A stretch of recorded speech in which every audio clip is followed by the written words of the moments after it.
Bonsoir messieurs, merci d'être avec nous en direct sur RT France. Cette crise ouverte entre la France et l'Algérie, est-ce que c'est un épiphénomène ou bien c'est grave, Farid Demsdeba?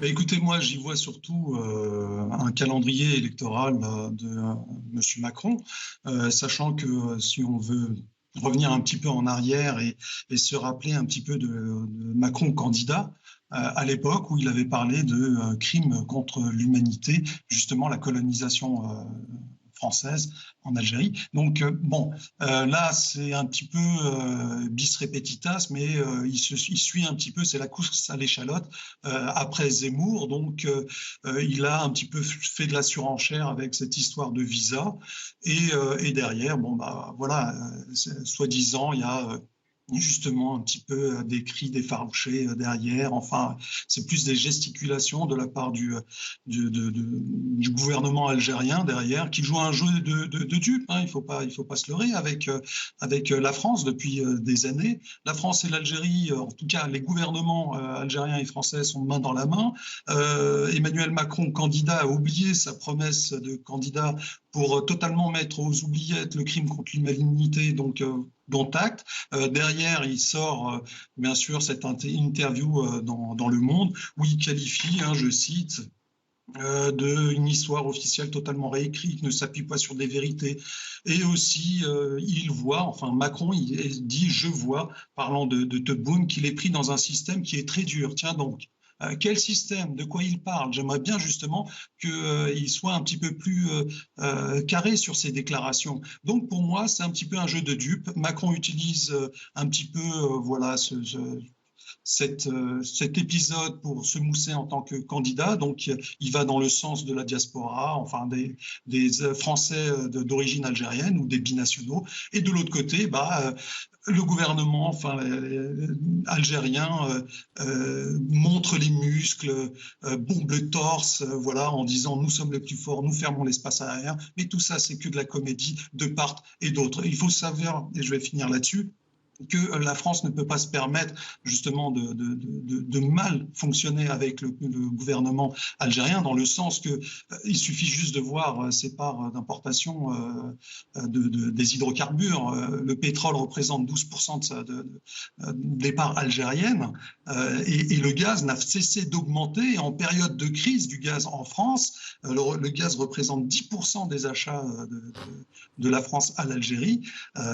Donc, ils peuvent pas se permettre de se mettre l'Algérie à dos. Et l'Algérie, derrière le gouvernement, ne peuvent pas se permettre de se mettre le gouvernement français à dos. Parce qu'il faut savoir que les bandits qui sont au pouvoir algérien sont justement maintenus au pouvoir algérien grâce justement à la coopération française, grâce au gouvernement et au soutien du gouvernement français.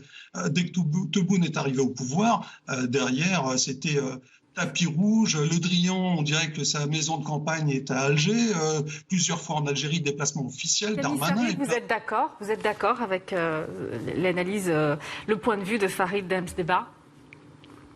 Je vais quand même apporter quelques nuances et quelques éclaircissements. Tout d'abord, il y a vraiment là un tournant dans les relations entre l'Algérie et la France. Moi-même, j'étais témoin de cette relation entre 1986 et 2008, où j'ai accompagné des entreprises françaises de la région en Algérie régulièrement. Il y a toujours eu chez les dirigeants français une pression de la part d'un lobby qui existe, un lobby français en France qui est constitué des harkis, qui est constitué de ceux qui ont la nostalgie de l'Algérie française, et puis la droite réactionnaire, il faut le dire. Ensuite, il y a les candidats, que ce soit François Hollande ou que ce soit Emmanuel Macron, ils se sont adressés en termes très apaisés à un électorat algérien et maghrébin dans des termes très convenus, c'est-à-dire condamner le colonialisme, les crimes coloniaux, etc. Là, on est dans une autre phase. Ça signifie que la France droitise, et s'extrême droitise même, et que le président candidat, en fait là, il agit tout ce qu'il a dit, la lecture de l'histoire algérienne. Moi, j'ai écrit personnellement un livre là-dessus. Je ne suis pas historien, mais j'ai fait une analyse, je pense, qui est partagée. Mais je suis un expert, je ne suis pas président de la République et je peux m'exprimer librement. Monsieur Macron, il est président de la République. Et quand il s'exprime, il chatouille un peu, il y a toujours une réaction qui est souvent disproportionnée. Vous savez que l'Algérie a rappelé son ambassadeur suite à un documentaire qui Mais passe Camille sur une Sarri, télé. les propos relayés par Le Monde d'Emmanuel Macron, c'est un dérapage, vous estimez, ou pas, par rapport à la ligne de conduite du président français depuis le début de son mandat pour justement apaiser les relations avec l'Algérie ternie par les rancœurs du passé colonial? Oui, c'est un dérapage. Bien entendu, un président de la République et de l'ancienne puissance colonisatrice ne devrait pas tenir ces propos-là. Ils peuvent émaner d'experts, d'historiens, de gens, d'essayistes qui n'ont de compte à rendre à personne. Mais là, c'est pas Emmanuel Macron, président, qui parle. C'est Emmanuel Macron, candidat. Et candidat face à qui? Face à Éric Zemmour, qui critique le Maghreb, il critique les musulmans, l'immigration. On connaît les thèmes de Éric Zemmour. Moi, j'ai une hypothèse personnelle, c'est que le président Macron, il a tout intérêt à avoir au deuxième tour plutôt Éric Zemmour. Là, il va gagner plutôt que même Marine Le Pen. Donc là, par contre, ce qui est nouveau, c'est qu'il ne tient pas compte du tout du régime et du pouvoir algérien. Il lui marche dessus. Juste pour revenir justement à ce qu'a mis Camille Sarri. Il l'écrase et il ne prend pas en compte ses réactions. Il réduit les visas et il dit c'est fait. Alors justement là-dessus, sur la réduction des visas. Sur la réduction des visas, est-ce que ça, c'est une mesure à visée électorale, selon vous, Farid Damsdeba? Parce que c'est une mesure, en tout cas, qui ne ravit ni l'Algérie, ni la Tunisie, on imagine, ni le Maroc. Non, mais c'est une vaste blague, cette histoire de visa. Franchement, vous pensez sérieusement, un instant, que le pouvoir algérien a que faire des visas qu'on attribue aux Algériens? La plupart des gens de cette mafia en Algérie ont déjà la double nationalité, que ce soit française ou d'un autre pays. Et en plus de ça, leurs familles, qui sont censées être visées... Mafia en Algérie, vous parlez de qui? Vous parlez de qui quand vous dites mafia en Algérie? On le sait très bien. Le Hirak se bat contre qui à l'heure actuelle? Quand le Hirak, en février 2019, se soulève, c'est contre justement un 5e mandat contre Bouteflika, mais aussi pour ce slogan qui dit Yetnahaouga, ça veut dire qu'on retire tout, on tire la chasse et on recommence sur des basses scènes pour un état de droit, pour la véritable liberté, un pays avec des règles et pas seulement un pays dirigé par la justice du téléphone. On le sait très bien, il y a des exactions en Algérie. Farid Damsdeba, vous savez que les propos d'Emmanuel Macron, c'est aussi interprété par le gouvernement algérien comme justement un soutien au mouvement du Hirak.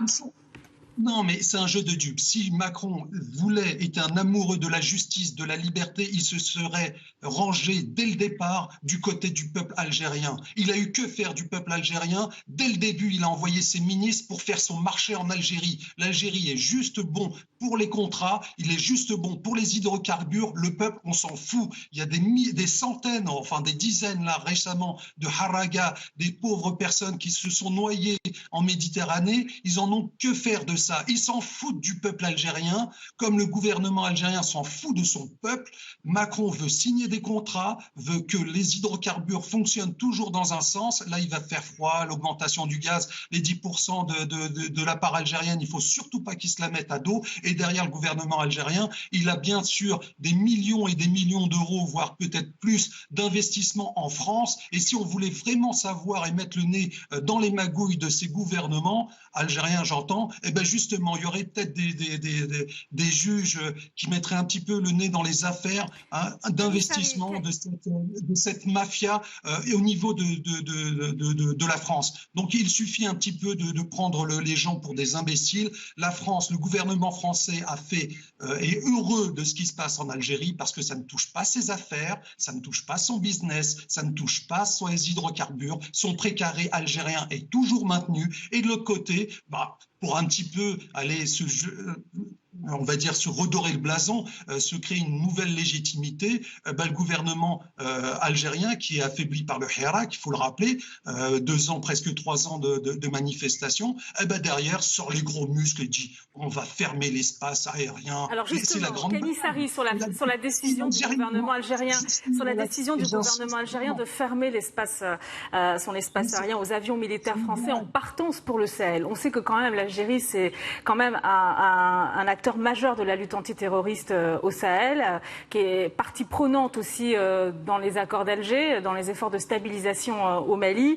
Est-ce que c'est une décision finalement lourde de conséquences pour la sécurité dans la région, au Sahel, pour la France aussi, qui est déjà en froid, on sait, avec le gouvernement malien notamment? Non, je ne pense pas. Enfin, ça va. Techniquement, il y aura un détournement des avions français, ils vont passer par d'autres espaces aériens. Ça va coûter un peu plus cher, mais ça, c'est le contribuable français qui va payer. Mais ils vont poursuivre. Concernant le positionnement de l'Algérie au niveau du Sahel, nous connaissons très bien le double jeu du pouvoir algérien et de militaire. Moi, j'ai défendu toujours, depuis le début du Irak, dans tous les médias, j'avais dit que le régime algérien, c'est un régime militaire et je l'explique bien dans mon livre. Donc ce régime-là, il a un double jeu au niveau du Sahel. Il a permis aux groupes terroristes, et c'est écrit dans Al-Khabar, dans beaucoup de journaux algériens, il a permis aux groupes terroristes de poursuivre